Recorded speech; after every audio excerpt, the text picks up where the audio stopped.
Oi, gente, tudo bem? Eu sou Bianca Campelo, esse é o Literalizando, e esse é o vídeo da nossa retomada da leitura comentada de Quincas Borba. A gente parou a leitura desse romance na noite em que Carlos Maria, num baile, se declara para Sofia. Sofia fica ali meio sem saber como reagir, e aí ele diz para ela se recompor, disfarçar, e então vai deixá-la sentando-se junto de Maria Benedita, a prima de Sofia, que está conversando com o nosso amigo Rubião. Então a gente retoma no capítulo 70. Rubião cedeu a cadeira e acompanhou Carlos Maria, que atravessou a sala e foi até o gabinete de entrada, onde estavam os sobretudos e uns 10 homens conversando. Carlos Maria está indo embora, então ele vai pegar o sobretudo nessa sala para poder deixar o baile. Antes que o rapaz entrasse no gabinete, Rubião pegou-lhe do braço, familiarmente, como se fosse íntimo, para lhe perguntar alguma coisa, fosse o que fosse, mas em verdade para retê-lo consigo e procurar sondá-lo. Começava a crer, possível ou real, uma ideia que o atormentava desde muitos dias.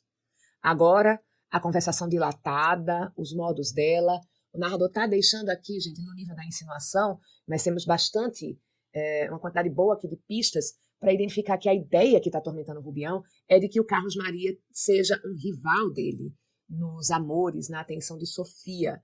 E ele está deduzindo que isso pode ser real mesmo, o fato da conversa dos dois ter sido extensa e os modos de Sofia durante aquela conversa.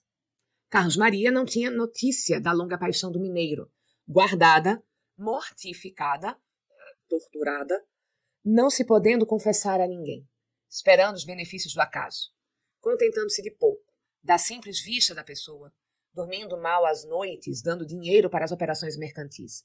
E aí, gente, notem que como é que o Rubião está sendo torturado? Ele não dorme às noites direito e ele dá dinheiro para as operações mercantis. Olha a ironia dessa equivalência. O Rubião está sendo torturado de duas maneiras, ele está sendo machucado de duas maneiras.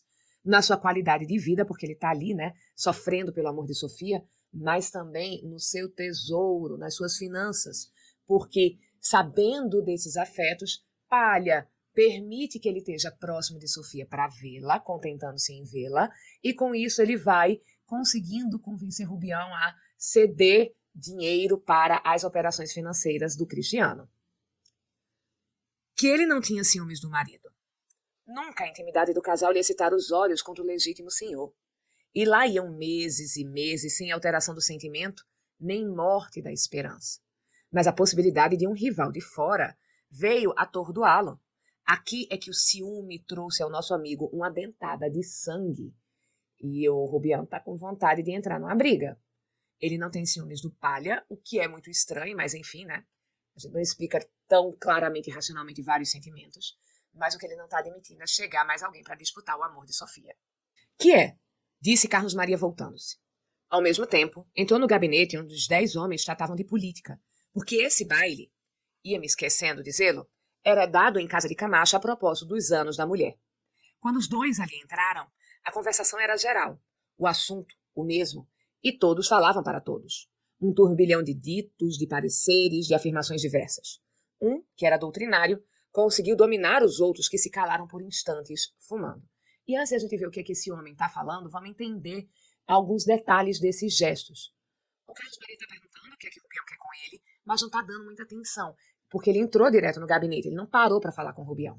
Foi lá pegar o seu casaco, o seu sobretudo, e a gente tem a informação de que o local do baile é a casa do Camacho pelo aniversário da mulher dele. Então, ele deu esse baile com essa desculpa, mas ele está ali exercendo principalmente o quê? O encontro de discussão política. O Camacho é o dono do jornal que noticiou a grande ação do Rubião salvando o menininho ali do atropelamento, e o Rubião se tornou sócio do Camacho nesse jornal, que vai ser a atividade ali jornalística para dar vazão ao jornal, mas que existe por um propósito político.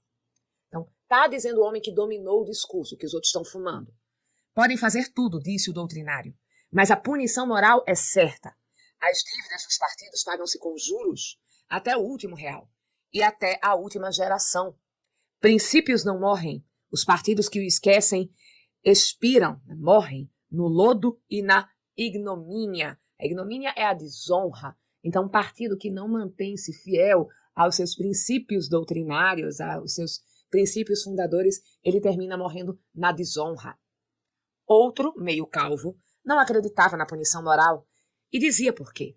Mas um terceiro aludiu à demanda de uns coletores e os espíritos, meio tontos com a doutrina, tomaram pé. Os coletores não tinham outra culpa, além da opinião, e nem ao menos se podia defender o ato com o merecimento dos substitutos. Um desses substitutos, trazia às costas um desfalque. Outro era cunhado de um tal Marques, que dera um tiro de garrucha no delegado em São José dos Campos. E os novos tenentes-coronéis, verdadeiros réus de polícia. Então aqui, esse outro homem está falando sobre o estatuto dessas pessoas, que são os tenentes-coronéis, que são os substitutos dos políticos que poderiam ser depostos por questões morais, e eles são todos réus de polícia. Tudo aí tem crime nas costas. Já se vai embora? Perguntou Rubião ao moço, quando o viu tirar o sobretudo dentre os outros. Então, nesse momento, a única coisa que o Rubião tem para o Carlos Maria é fazer a pergunta óbvia. Se o Carlos Maria está ali pegando o casaco dele, é porque ele está indo embora. Já, estou com sono. Ajude-me a enfiar essa manga. Estou com sono. Mas ainda é cedo, fique. O nosso Camacho não deseja que os rapazes saiam. Quem é que há de dançar com as moças? Carlos Maria replicou sorrindo que era pouco dado a danças. Valsava com Dona Sofia por ser mestra no ofício. Se não, nem isso. Estava com sono. Preferia a cama à orquestra. Olha aí, gente, as metonímias, né? Preferia a cama, ou ir dormir, se identificando ali pelo móvel, pelo objeto que a gente usa para poder dormir com conforto, a orquestra. A orquestra aí está fazendo referência a quem vai executar a música que está representando aí o ato de dançar. Prefiro ir dormir a continuar dançando. Prefiro a cama à valsa. E estendeu-lhe a mão com benignidade. Rubião apertou-lhe meio incerto. Não sabia que pensasse. O fato de sair, de a deixar no baile, em vez de esperar para acompanhá-la à carruagem, como de outras vezes, podia ser engano dele. E pensava. Recordava a noite de Santa Teresa, quando ele ousou declarar à moça o que sentia, pegando-lhe na bela mão delicada. O major interrompeu-os. Mas por que não insistiu ele mais tarde? Nem ela o maltratou, nem o marido percebera coisa nenhuma. Aqui voltava a ideia do possível rival. É certo que se retirara com sono, mas os modos dela... Rubião ia à porta do salão para ver Sofia. Depois chegava-se a um canto, ou à mesa do voltarete, aquele jogo de cartas, inquieto, aborrecido. Rubião está suspeitando que Sofia, naquele momento, ela não deu atenção para ele, não o repeliu com fervor, porque talvez não seja uma questão relativa ao marido, mas porque ela tivesse ali uma inclinação, um interesse ou um outro amante. Então, ele teria realmente no Carlos Maria o seu rival. Capítulo 71. Em casa, ao despentear-se, Sofia falou daquele sarau como de uma coisa enfadonha. Bocejava, doíam-lhe as pernas. Palha discordava. Era a má disposição dela, era mau humor dela. Se lhe doíam as pernas é porque dançara muito. Ao que retorquiu a mulher que, se não dançasse, teria morrido de tédio. Ia tirando os grampos, deitando-os num vaso de cristal, os cabelos caíam-lhe aos poucos sobre os ombros, mal cobertos pela camisola de cambraia. Palha, por trás dela, disse-lhe que o Carlos Maria valsava muito bem. Sofia estremeceu. Fitou-o no espelho. O rosto era plácido. Gente, Sofia estremeceu quando ele diz isso. E observa ele através do espelho. E aí ela nota que o rosto dele é tranquilo, plácido. Concordou que não valsava mal. Então ela usa aí um litotes, ela afirma através da negação que ele valsa bem, ele valsa direito, para suavizar a concordância, não mostrar muito interesse nessa conversa. Sofia observou o Palha porque teve medo do Palha estar insinuando alguma coisa. E ela estremeceu. Ela teve medo dessa suspeita. Lembrem, bora fazer o paralelo, que quando o Rubião se declara a Sofia, Sofia faz questão de que o Palha saiba que ela recebeu aquela cantada do Rubião. Aqui ela parece estar com medo de o Palha ter percebido alguma coisa. Não, senhora, valsa muito bem. Você louva os outros porque sabe que ninguém é capaz de o desbancar. Anda, meu vaidoso, já te conheço. Olha o direcionamento que Sofia deu aqui, né? Ah, você está falando isso aí porque você é vaidoso, você está esperando meu elogio, que eu diga que ninguém sabe valsar como você valsa. Palha, estendendo a mão e pegando-lhe no queixo, obrigou-a a olhar para ele. Vaidoso por quê? Por que é que ele era vaidoso? Ai, gemeu Sofia, não me machuques. Palha beijou-lhe a espádua, ele deu um beijinho no ombro. Ela sorriu, sem tédio, sem dor de cabeça. ao contrário daquela noite de Santa Teresa em que relatou ao marido os atrevimentos do Rubião. É que os morros serão doentios e as praias saudáveis. Gente, olha esse paralelo, que é uma metáfora irônica feita pelo narrador. Por que Sofia não está com dor de cabeça? É que os morros são doentios e as praias não são. No primeiro plano, a gente teria essa referência como uma metonímia, que o baile que aconteceu na casa deles, no Morro de Santa Teresa, é um baile que aconteceu num lugar ali doentio, que provoca doenças como dores de cabeça. Mas a praia, que é onde aconteceu esse baile, e perto de onde eles moram agora, a praia tem bons ares, então as praias, elas são saudáveis, elas não provocam doenças. Mas isso aqui é uma metáfora também para como Sofia se sente em relação aos dois homens que se declararam para ela nesses dois bailes, tá? No dia seguinte, Sofia acordou cedo, ao som dos trilos da passarada de casa, que parecia dar um recado de alguém. Sofia acordou com o canto dos passarinhos. Os passarinhos pareciam estar dando recado para alguém. A gente tem a outra expressão que é ela viu o passarinho verde. Nesse caso, ela ouviu o passarinho cantando. Deixou-se estar na cama e fechou os olhos para ver melhor. Ela quer rever o que aconteceu e ver bem, ver melhor. Ver melhor o quê? Não, seguramente os morros doentios. Não era isso que ela queria ver. A praia era outra coisa. Posta a janela, dali a meia hora, Sofia contemplava as ondas que vinham morrer de frente e ao longe, as que se levantavam e desfaziam a entrada da barra. A imaginosa dama perguntava a si mesma se aquilo era a valsa das águas e deixava-se ir por essa torrente abaixo, sem velas nem remos, como um barco que se deixa levar pelo mar, o mar que valsa, o mar que bate, o mar que foi usado por Carlos Maria como uma referência ali de comparação para o seu coração batendo por Sofia. Deu consigo olhando para a rua, ao pé do mar, como procurando os sinais do homem que ali estivera na antevéspera. Alta noite. Não juro, mas cuido que achou os sinais. Ao menos é certo que cotejou, que ela comparou, o achado com o texto da conversação. A noite era clara. Fiquei cerca de 1 hora entre o mar e a sua casa. A senhora, aposto que nem sonhava comigo. Entretanto, eu quase que ouvi a sua respiração. O mar batia com força, é verdade, mas o meu coração não batia menos rijamente, com essa diferença que o mar é estúpido.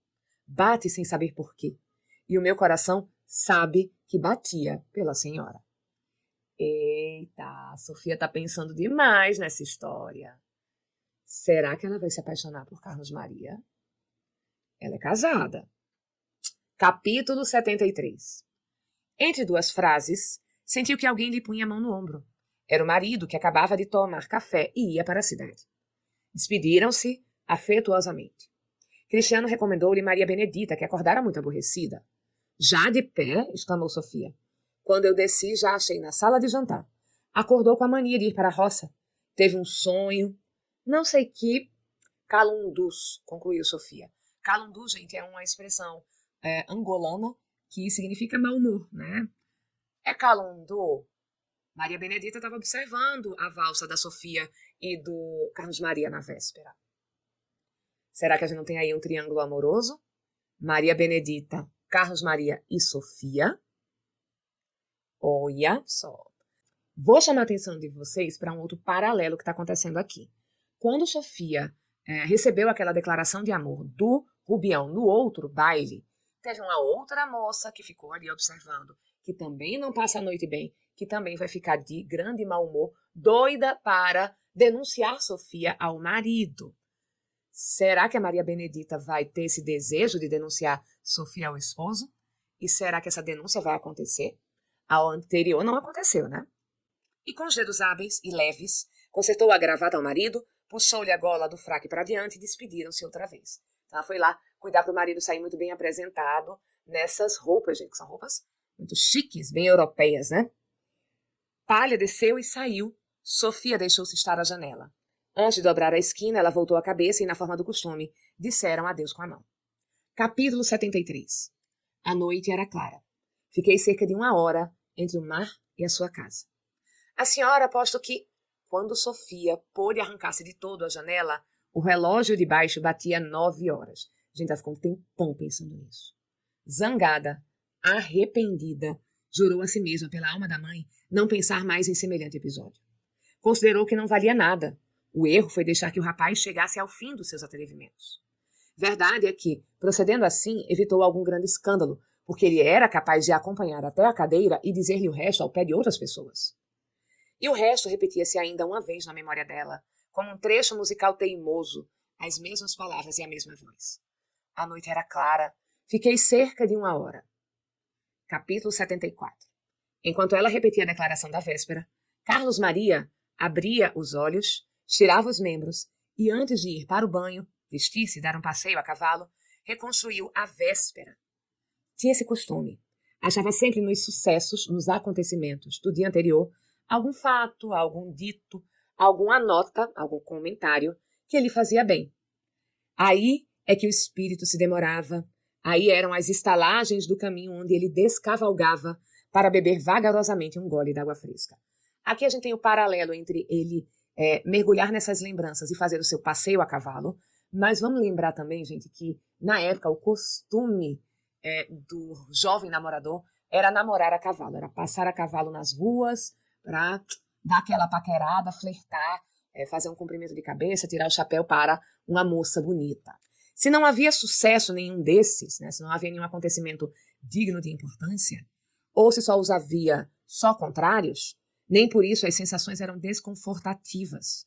Bastava-lhe o sabor de alguma palavra que ele mesmo houvesse dito, de algum gesto que fizesse, a contemplação subjetiva, o gosto de ter sentido viver, para que a véspera não fosse um dia perdido. Carlos Maria é um otimista e Carlos Maria é um vaidoso. Nem que tenha sido uma palavra que ele tenha dito, ele usa aquilo como elemento para ter satisfação do dia anterior. Na véspera, figurava Sofia. Parece até que foi o principal da reconstrução, a fachada do edifício, larga e magnífica. Carlos Maria saboreou de memória toda a conversação da noite, mas quando se lembrou da confissão de amor, sentiu-se bem e mal. Era um compromisso, um estorvo, uma obrigação. E posto que o benefício corrigisse o tédio, o rapaz ficou entre uma e outra sensação sem plano.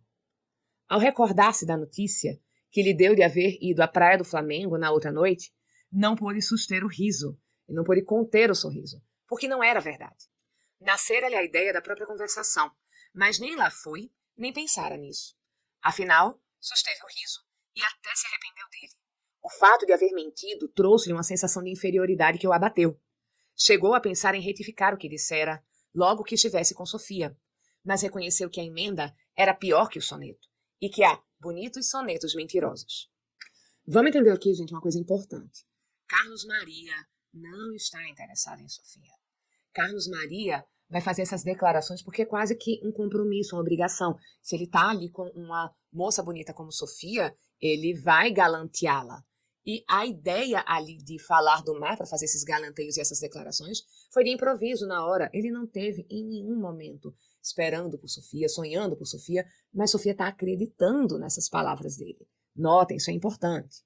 Depressa ergueu a alma. Viu de memória a sala, os homens, as mulheres, os leques impacientes, os bigodes despeitados. Olha aqui as metonímias para falar das atitudes das mulheres e dos homens, tá? As mulheres estavam impacientes e elas vão balançar o leque de uma maneira que essa impaciência se manifesta. Os bigodes despeitados, os homens com inveja de que ele é um dançarino bom, solicitado ali para dançar com as moças, porque ele é jovem, porque ele é bonito, porque ele é rico. E estirou-se todo num banho de inveja e admiração.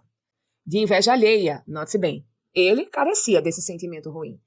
Carlos Maria não sente inveja porque Carlos Maria é tão egocêntrico que não tem nada que outras pessoas tenham que ele acha que falta a ele. É isso que está nas entrelinhas aqui. A inveja e a admiração dos outros é que lhe davam ainda agora uma delícia íntima. A princesa do baile entregara-se-lhe. Definia assim a superioridade de Sofia, posto lhe conhecesse um defeito capital, um pecado capital, a educação. Achava que as maneiras polidas da moça vinham da imitação adulta, após o casamento ou pouco antes, que ainda assim não subiam muito do meio em que vivia. Carlos Maria nota que Sofia não é rica de berço. Falta a ela refinamento, falta a ela educação, e ele suspeita que ela só teve essa educação tardiamente quando ela ascendeu economicamente por causa do casamento. E ele não está errado. Capítulo 75. Outras mulheres vieram ali, as que o preferiam aos demais homens no trato e na contemplação da pessoa. Se as requestara ou requestava todas, se as cortejava ou cortejara todas, não se sabe. Algumas vá. É certo, porém, que se deleitava, né, que ele se encantava com todas elas. Tais havia de provada honestidade que folgavam, que se divertiam, de o trazer ao pé de si, para gostar o contato de um belo homem, sem a realidade nem o perigo da culpa, como espectador que se regala, que se satisfaz das paixões de Otelo e sai do teatro com as mãos limpas da morte de Desdêmona. Então, tinham dessas moças que ele vai cortejar que querem o Carlos Maria por perto, mas não porque elas querem ter um relacionamento com ele. É uma forma ali de flertar que vai ser segura, porque é como, vai dizer o narrador, ir ao teatro e se divertir, né? Ter aquele momento de lazer, vendo as paixões que são encenadas ali, mas sem você realmente lidar com aquilo na sua vida, sem que aquilo se transponha da imaginação para a realidade. Vinham todas rodear o leito de Carlos Maria, tecendo-lhe a mesma grinalda. Então ele continua ali deitado, lembrando delas, então é como se elas rodeassem o seu leito, rodeassem a sua cama, tecendo ali uma grinalda, tecendo algo com que elas vão coroá-lo, tá? Nem todas seriam moças em flor, nem todas seriam jovens, mas a distinção supria a juvenilidade. Elas terem educação, posição social, isso as tornava interessantes mesmo que elas não fossem jovens. Carlos Maria recebia-as como um deus antigo devia receber, quieto no mármore, as lindas devotas e suas oferendas. Ele ali está acima delas, né, como um deus. No burburinho geral, distinguia as vozes de todas. Não todas a um tempo, mas as 3 e as 4. Então ele consegue recordar muito bem quem são as moças que o admiram e as suas características e qualidades. A derradeira delas foi a da recente Sofia. A última voz que ele ouviu foi a de Sofia. Escutou-a ainda namorado, aqui no sentido de encantado. Mas sem o alvoroço do princípio, porque a lembrança das outras donas, pessoas de qualidade, diminuía agora a importância desta. Contudo, não podia negar que era muito atrativa e que valsava perfeitamente. Chegaria a amar com força? Nisso apareceu-lhe outra vez a mentira da praia. Levantou-se aborrecido da cama. Quem diabo me mandou dizer semelhante coisa? Carlos Maria está arrependido porque ele sabe que ele foi um pouquinho além, pegou um pouquinho pesado naquela declaração, indicando que ele estaria apaixonado quando ele só queria um flerte. Mas ele está ali interessado e se perguntando se Sofia amaria com força, o quão apaixonada e o que ela seria capaz de fazer por amor. Tornou a sentir o desejo de restabelecer a verdade, e dessa vez mais seriamente que da outra. Mentir, pensava ele, era para os lacaios e seus congêneres. Daí a meia hora, trepava ao cavalo e saía de casa, que era na Rua dos Inválidos. Catete adiante, lembrou-se que a casa de Sofia era na Praia do Flamengo. Nada mais natural que torcer a rédea, descer uma das ruas perpendiculares ao mar e passar pela porta da valsista. Achá-la-ia talvez à janela, vê-la-ia corar, cumprimentá-lo. Tudo isso passou pela cabeça ao rapaz em poucos segundos. Chegou a dar um jeito à rédea, mas a alma, não o cavalo, a alma empinou, era ir muito depressa atrás dela. Deu outro jeito à rédea e continuou o passeio. E aí eu lanço para vocês uma pergunta. Será que Sofia ficou aquele tempo todo na janela, não porque ela estava imersa em seus pensamentos, mas porque ela está ali vendo se Carlos Maria faria a tradição do namoro a cavalo e passaria ali na frente da casa dela para cumprimentá-la e eles flertarem? O que é que você acha? Me deixa aqui nos comentários. Capítulo 76. Não estava bem. Toda a gente que passava ou estava às portas não se fartava, não se cansava de mirar a postura do moço, o garbo, né, a elegância, a tranquilidade régia, a tranquilidade real com que se deixava ir. Ele parece um príncipe cavalgando. Carlos Maria, este era o ponto em que cedia a multidão. Recolhia as admirações todas, por ínfimas que fossem. Para adorá-lo, todos os homens faziam parte da humanidade. Capítulo 77. Já de pé, repetiu Sofia ao ver a prima lendo os jornais. Maria Benedita teve um sobressalto, mas aquietou-se logo. Dormira mal e acordou cedo. Não estava para aquelas furias até tão tarde, disse ela. Mas a outra replicou logo que era preciso acostumar-se. A vida do Rio de Janeiro não era a mesma da roça, dormir com as galinhas e acordar com os galos. Depois, perguntou-lhe que impressões trouxera do baile. Maria Benedita levantou os ombros com indiferença, mas verbalmente respondeu que boas. As palavras saíam-lhe poucas e moles. Sofia, entretanto, ponderou-lhe que dançara muito, salvo polcas e valsas, Sofia tá ponderando. Gente, mas você dançou bastante, você só não dançou polcas e valsas. E por que não havia de polcar e valsar também? Por que você não também foi dançar quando você estava tocando polcas e valsas? A prima lançou-lhe uns olhos maus. Não gosto. Qual não gosta? É medo. Medo? Falta de costume, explicou Sofia. Não gosto que um homem me aperte o corpo ao seu corpo e ande comigo assim, à vista dos outros. Tenho vexame, tenho vergonha. E aqui fica essa distinção entre o pudor de Maria Benedita e o que seria a falta de pudor de Sofia, porque a valsa é essa dança em que você tem essa proximidade do corpo, em que o cavalheiro vai colocar a sua mão nas costas da dama para levá-la à dança, em que os corpos estão próximos. E na época, isso vai ser considerado uma dança sensual, que uma moça pudica não deveria dançar. Sofia tornou-se séria. Não se defendeu, nem continuou. Falou da roça. Perguntou se era certo o que lhe dissera Cristiano, que ela queria ir para casa. Então a prima, que folheava os jornais à toa, respondeu animadamente que sim. Não podia viver sem a mãe. Mas por quê? Você não estava tão contente conosco? Maria Benedita não disse nada. Passeou os olhos em um dos jornais como se procurasse alguma notícia, trincando o beiço, né? Ela está mordendo os lábios com força, trêmula, inquieta. Sofia teimou em querer saber a causa daquela mudança repentina. Pegou-lhe nas mãos, achou-as frias. Você precisa casar, disse finalmente. Tenho já um noivo. Era Rubião. O palha queria acabar por aí, casando o sócio com a prima. Tudo ficava em casa, dizia ele à mulher. Esta tomou a si guiar o negócio. Acudia-lhe agora a promessa. Ela nesse momento se lembrou da promessa. Tinha um noivo pronto. Quem? Perguntou Maria Benedita. Uma pessoa. Crê-lo-eis, pósteros. Crê-lo-eis aqui a gente tem a mesóclise, mas a gente tem esse... Vocês acreditam, pósteros, os futuros? Sofia não pôde soltar o nome de Rubião. Já uma vez dissera ao marido havê-lo proposto e era mentira. Ela disse uma vez que já havia levado ao conhecimento de Maria Benedita que existia essa proposta de casamento e quem era o noivo. Mas essa foi a primeira vez. Agora, indo a propô-lo deveras, de verdade, o nome não lhe saiu da boca. Ciúmes? Seria singular, seria extraordinário, esquisito, que essa mulher que não tinha amor àquele homem não quisesse dá-lo de noiva à prima. Mas a natureza é capaz de tudo, amigo e senhor. Inventou o ciúme de Otélio, do Cavaleiro de Grier. Podia inventar esse outro de uma pessoa que não quer ceder o que não quer possuir.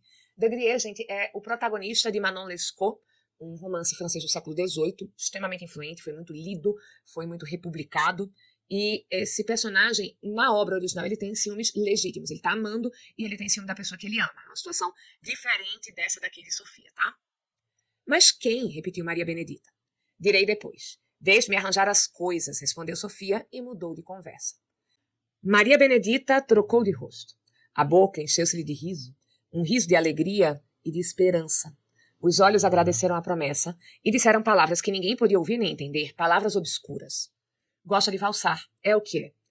Gosta de valsar quem? Provavelmente a outra, né? Sofia.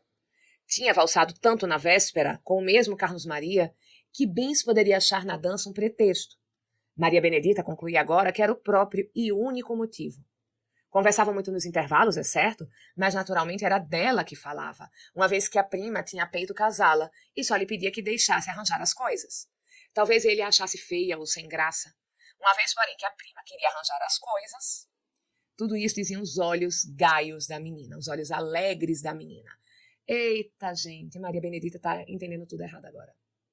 Ela acha que o futuro noivo é Carlos Maria. Ela está explicando essa valsa toda de Sofia como um pretexto para que Sofia possa estar ali mais perto de Carlos Maria, conversando muito com ele, para fazer ali o arranjo do casamento de Carlos Maria e Maria Benedita.